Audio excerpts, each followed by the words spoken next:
அண்மை செய்தியை பார்த்து வருகிறோம். மதுரை ஆதீனத்தை விசாரிப்பதற்காக சென்னை சைபர் கிரைம் போலீசார் மதுரை விரைந்திருக்கிறார்கள். நீதிமன்ற உத்தரவை பெற்று மதுரை ஆதீனத்திடம் நேரில் விசாரணை நடத்த திட்டமிட்டு தற்போது மதுரை விரைந்திருக்கிறார்கள். கூடுதல் விவரங்களோடு இணைகிறார் நம்முடைய செய்தியாளர் முரளி. முரளி, வணக்கம். விரிவான விவரங்கள்.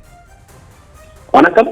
மதுரை ஆதீனத்தை விசாரிப்பதற்காக சென்னை சைபர் கிரைம் போலீசார் நீதிமன்ற உத்தரவை பெற்றுக்கொண்டு தற்பொழுது மதுரை சென்று கொண்டிருக்கிறார்கள்.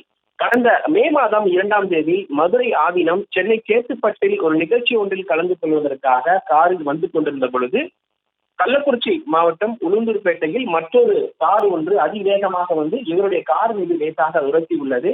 இந்த விபத்து தொடர்பாக சென்னை நிகழ்ச்சியில் அவர் பேசும் பொழுது இரு பிரிவினருக்கிடையே தூண்டும் வகையில் பேசியிருக்கிறார். அது மட்டுமில்லாமல் தன்னை கொலை செய்ய சதித்திட்டம் தீட்டியிருப்பதாகவும் தெரிவித்திருந்தார்.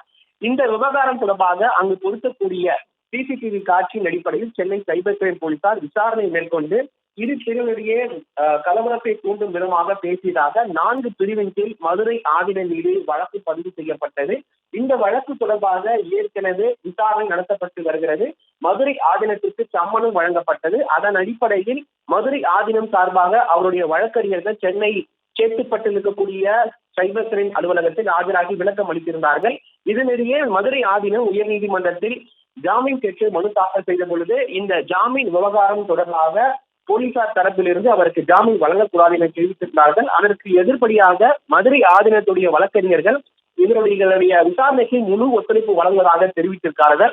அதன் அடிப்படையில் நீதிமன்ற உத்தரவுப்படி இன்று மதுரை ஆதீனத்தை விசாரணை செய்யலாம் என நீதிமன்றம் உத்தரவு பிறப்பித்திருக்கிறது.